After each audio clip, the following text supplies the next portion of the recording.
So as with this morning, the focus of Reward Gateway is to make the world a better place to work. And luckily for me, recognition fits in beautifully into that scheme.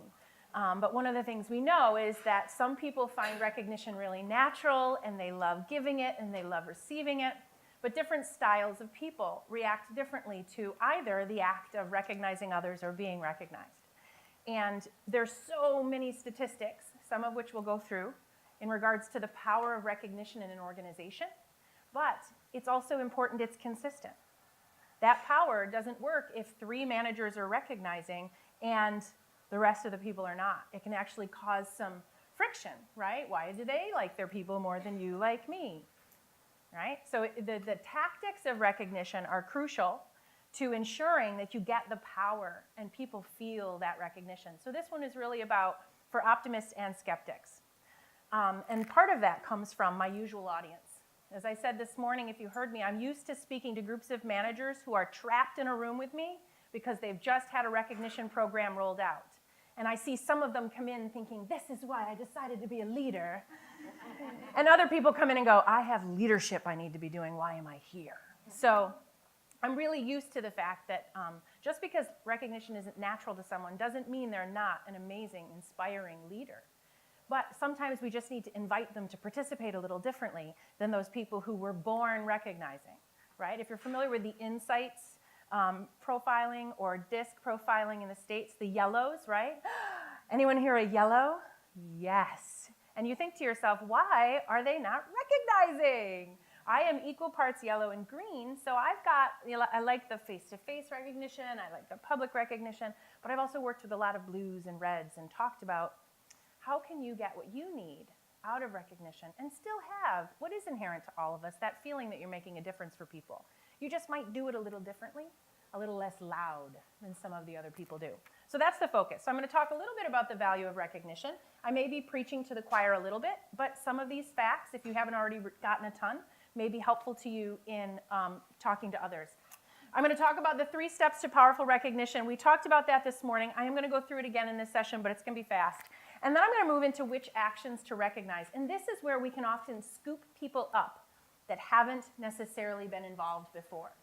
Because they look at recognition and they say, I just heard someone get recognized for bringing donuts in for the team meeting. I've heard the donut complaint so many times. There's people that really have a problem with the donut bringers, right? And the rest of us really like the donut bringers, so settle down. But I've heard that, they're getting recognized for bringing donuts. That's not their job. Well, so I think sometimes it comes down to what are the actions those folks could recognize that would make them feel powerful and excited about it, and maybe they can just learn to ignore the rest of us who like the donuts. And then I told this story this morning, but I have a different one for today, solving some real-world problems. How we've seen managers embrace recognition when they have a challenge with their team, when they have a performance challenge they're trying to achieve across the whole team. How can you use it as a real lever? So I'll go through that as well. Make sense? Fabulous. Look at you guys. It's towards the end of the day and everybody's still spunky. Must have been that food, right? It was good food. So I told this stat before. 72% of employees say they would work harder if they felt they were better recognized. But I want to point out in this one, better recognized, right? So it's not just amount. In this stat, they're actually saying, I want to actually feel that recognition. I have another one, and this is actually one of my favorites because that previous one was what people say they would do. Bless their hearts, right? This is a study that was done, Harvard Business, and I love this because I think about these poor professors that were studied as part of this. There's a 50% increase in likelihood that you'll help others when the last person you helped demonstrated gratitude. And here's how they figured that out. They sent in a bunch of students to professors, and they said, will you help me with my cover page? And some of them said yes. And for those that said yes, either one of 2 things happened. Either the person said, thanks for that, they left, or the person said, thank you so much for taking the time to help me. I think because of your efforts, I'm more likely to get a job that's meaningful to me, and I really appreciate it, right? We all felt the difference in that messaging, right? So one group got the offhand thank you, the other one got the more thoughtful thank you, and then, this is where it's diabolical, they sent in a second round of students. And the people who felt genuinely thanked were 50% more likely to say yes to helping the second person. And I can relate to this feeling. Have you ever had a day where you are, out of the kindness of your heart, not necessarily for the sake of gratitude, helping people, and then you get to a point where you think, I'm hiding in my office. You people are never done. There's so much work I need to do, right? So you get to this point where you feel the like enthusiasm for helping drain out. But think about it. On those days, if more of those people you helped stopped and genuinely said, wow, you saved me time with that, or you made it easier for me to be a leader because of the skill that you brought to that, now you're out looking for people to help, right? You're ready. And so I think about this, and I think about if we can get just a little bit better at how we demonstrate gratitude in the workforce. Imagine if the people around us were 50% more likely to help others. And that would apply to any customers or clients that are interacting with too, right? We can put on a good show, but on that same day where I've helped a lot of people, I get an email from a client. You know what? It does take a different amount of energy to go find that information than it would if I had that well of energy already there, right? Okay, and then 31% lower voluntary turnover in recognition-rich cultures. When people said, yes, my organization has a lot of recognition, those turnover stats were clearly lower. So it has that real market difference. And we talked a lot about some of the science behind it this morning, but today I'm going to get a little bit more into the tactics this afternoon. So all recognition is not created equal. I told a story this morning of one of my friends and clients who has teenage kids and how she used recognition. But I also was talking to a gentleman who oversaw a group of facilities and housekeeping folks that worked in a building, a senior care facility in the evenings. And we were rolling out recognition, and he said to me, oh, I'm really good at recognition. I said, great, you are. And he goes, yep. Every night at the end of the shift, I stand by the back door and I thank you, everybody. Thank you, ladies. Thank you. And I was like, okay, there's a lot going on in there. But first of all, I said, I can tell that your intention is to demonstrate gratitude. And that's really great. I can tell you're probably a great boss to work for. But I said, is it possible that they've stopped hearing every evening's thank you? And that maybe, like to his detriment, they may not understand that he genuinely is grateful. And also, if they're really great and powerful employees, is it possible that they're not feeling that appreciation and connection, and they might be considering another job, right? That's the real catch, right? So he thought about it, and he did. He tried to, he was someone who I would say probably didn't grow up recognizing people, but he's trying new things to really stop them in the hallway during the evening and say, wow, that was great, I saw what you did. So making sure that we don't just take, when we do have the time to recognize, because we all have those days where we get to the end of the day and we think, someone did something good today, I know it, right? But when we find the time to do it, that people actually hear it. So I'm going to go through the 3 steps to recognition that I reviewed this morning, but I want to ask you to dig in a little bit deeper. For those of you that have your rucksacks, right, your backpacks, you would have gotten some thank you cards in there, right? I know it's a little cramped in here. If you can reach down, you can get it, great. Otherwise, we have some of these. Maybe I'll start passing these back to people. Here.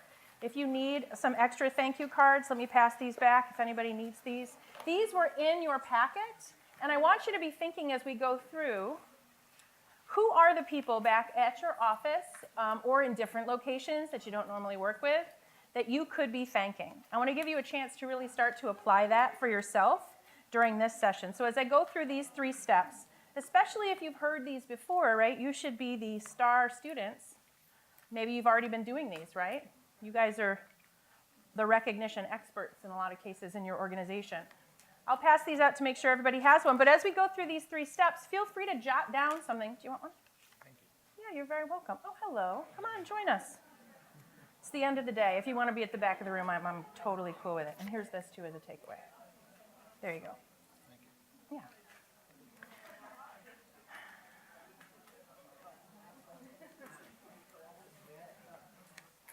I also have some takeaways that have these 3 steps on them that I'll make sure that you have as you're leaving. Maybe I'll leave them up here, and we can make sure you get them if you want something physical to take away.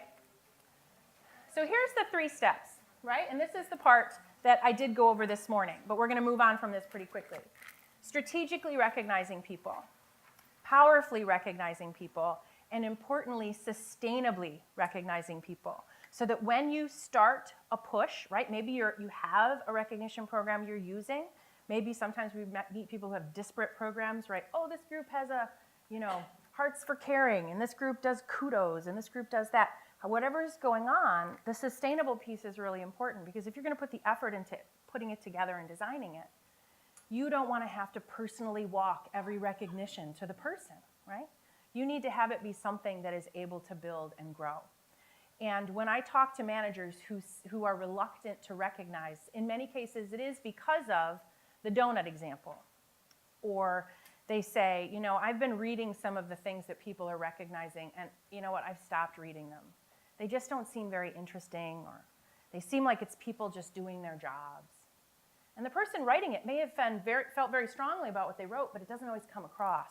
So here is our tip for how can we can make recognition really work, is to remember to, number one, tell the action.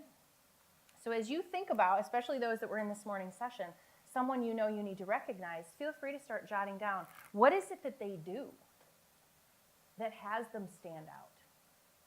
And you may need to push down a little deeper, because it may be, thanks for your demeanor with clients, or thanks for how you interact with customers. That's a great start.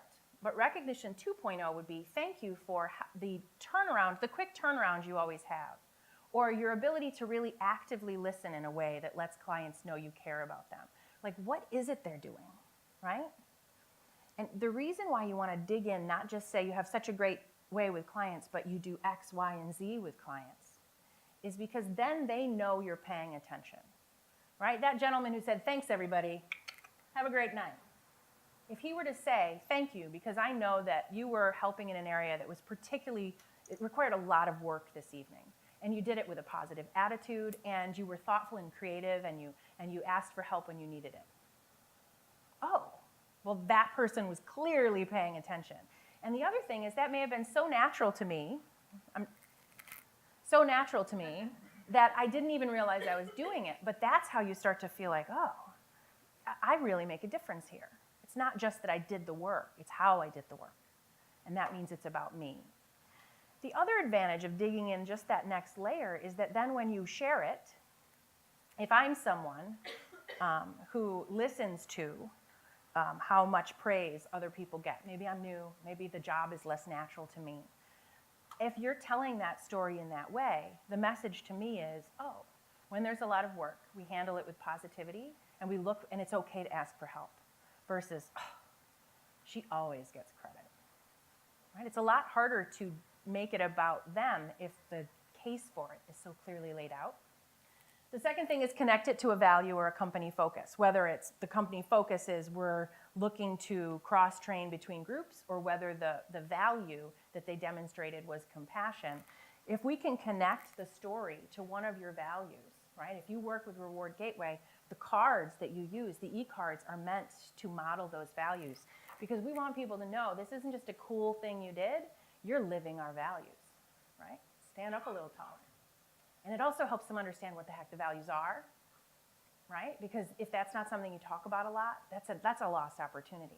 96% of employees say they want to work for someone who matches with their values, and only 20% say they learn and understand about their values.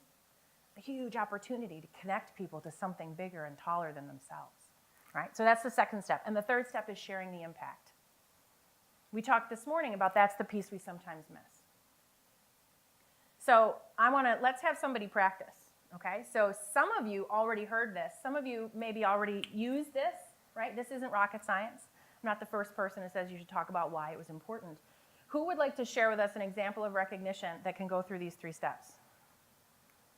You've been sitting and listening all day. Somebody wants to talk. Who's got one?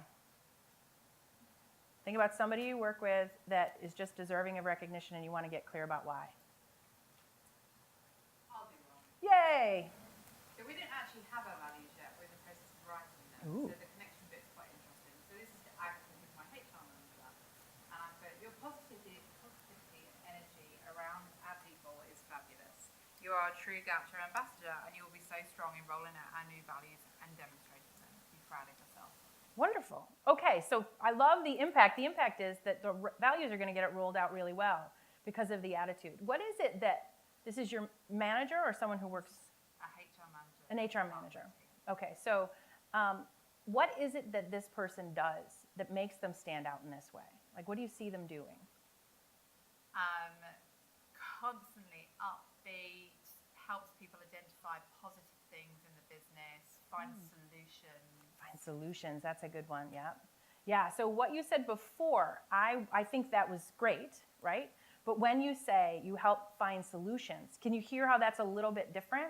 Because now I see what it is about me, if this is me, and others, it's harder to push back on and say, oh, well, you just like, he or she, you just like her more, right? Does anyone have any concerns about favoritism sometimes with recognition? This is one of the keys. If I can get really specific about it, it takes some of the pressure off the person. I don't know if this is a reference that works in the UK. Marsha, Marsha, Marsha. Brady Bunch, anyone? Some of you are younger and you don't get it. But it was a room full of girls, and one of them always got credit for everything. And so we don't want recognition to push ourselves in those directions. Sometimes it does, and it's about pushing past it, right? So you might do a beautifully written recognition, and I'm still thinking, Marsha, Marsha, Marsha. But as we continue to be consistent, as multiple people are sharing that recognition, that will fade, right? It's awkward at first. It makes you want to stop because you're trying to do something nice and people are complaining. But if you push past it and they feel like, oh, if I wait long enough, it's going to be my turn. We see some of that resistance, right? How can you be resistant to recognition? Well, we all can be because change is weird. But we start to see some of that resistance fall off, and they start to see the real true intent of what you're trying to do. Make sense? All right, let me do a time check. The first one, I had this awesome thing that was right there in front of me telling me how fast I needed to be. And there's one more point I definitely want to go through. You already gave us an example, so I'm going to move on. And I think I've already talked about this too. How does it help when we go to that level? The recipient knows you're paying attention. Others get specifics on how we can be successful at our jobs. We get insight into what is happening in other departments. This is why we want to share it. Because as you share that recognition, people are like, oh, I forgot that our values are rolling out. I can't wait to hear about it. Stops the eye rolls in their tracks, right? Let's say there was one, trying to think of one of the ones that people complained about being really lame. Thank you for helping me in the office the other day. I was swamped. You've heard enough of those that you start to feel, but you add on, I was trying to get to a personal commitment at home with my kids, and I was worried I was going to be late. And when you helped me, it allowed me to leave on time. Oh, okay, well that's different, right? As that impact is made clear. Makes it less likely genuine recognition feels like favoritism, and then will allow for consistent recognition that's actually heard. So where do I start? This is the second real strong point I want to make today. This is either people saying, oh, you know what, everybody's so amazing, I don't know where I'd start, which is a great place to be. Or it could be, everyone's doing their job, I don't know where to start with recognition. And it's not going to be consistent if we have those challenges. So here's a really simple solution. We just tell people, especially some of those grouchy, less enthusiastic people, recognize for what you want to see more of, right? So you don't care about donuts in the break room. Fine. You don't need to recognize people when they bring in donuts. But what do you care about? And are there some people that do it better than others? Yeah. I had an example of this gentleman, Dr. Monson. He was a surgeon locally in Rochester, New York, where I'm from. And I don't know if you have this same stereotype here, but surgeons aren't generally seen as the warmest and fuzziest of people. Their patients are usually knocked out when they're working with them, and that's often a really good thing. This gentleman, I loved him. He was the nicest man, but he had a reputation for being terrifying. And to be fair, the work he did was life or death. He would walk into the operating room, and he liked things just so. I would be willing to guess red, blue, right? He liked things just so. And he would walk in, and if things weren't laid out in the way that made sense to him, he was right to be concerned, because you don't want to be confused in the middle of a surgery. But the way he would express it would be by yelling at the people who were in charge of setup. And when he talked to me, he said, I don't want to be that guy, but I don't have a choice. And we said, well, is there anyone in the OR that does a good job at that? Well, yeah. I said, you should thank them publicly for doing a good job. And he was like, I don't think that's me. And I was like, well, then you're going to be stuck as the crazy yelling guy that nobody wants to talk to. And oh, by the way, communication in the OR is another thing that leads to positive outcomes. So if nobody wants to talk to you, you're also in trouble. So he tried it. He said he walked in, right? And he made a point of recognizing one of the people in the emergency room, or in the OR, that always just does such a great job. And he came back to me. I was doing another session. He came back and he's like, you're not going to believe it. I thought they were going to run from the room. They were terrified at me because I was recognizing someone. But he said, it worked. I've never seen anyone move so fast to get things set up. And I was like, yeah, doesn't that feel better? And he started to actually build relationship with the people in the room, find out some folks just hadn't been told about his preferences. It wasn't that they weren't paying attention. It was that they didn't know.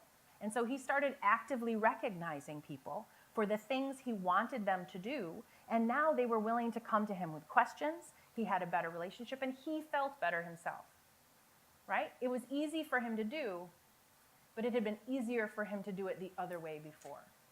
Once he gave it a shot, he really found it to be valuable. So if you can ask people, what is it you want to see more of? And let's use our recognition for that. You can be manipulative with this, because you know what they're getting out of it? They're getting treated well, and they're getting appreciated. So they'll be okay with it being a little manipulative.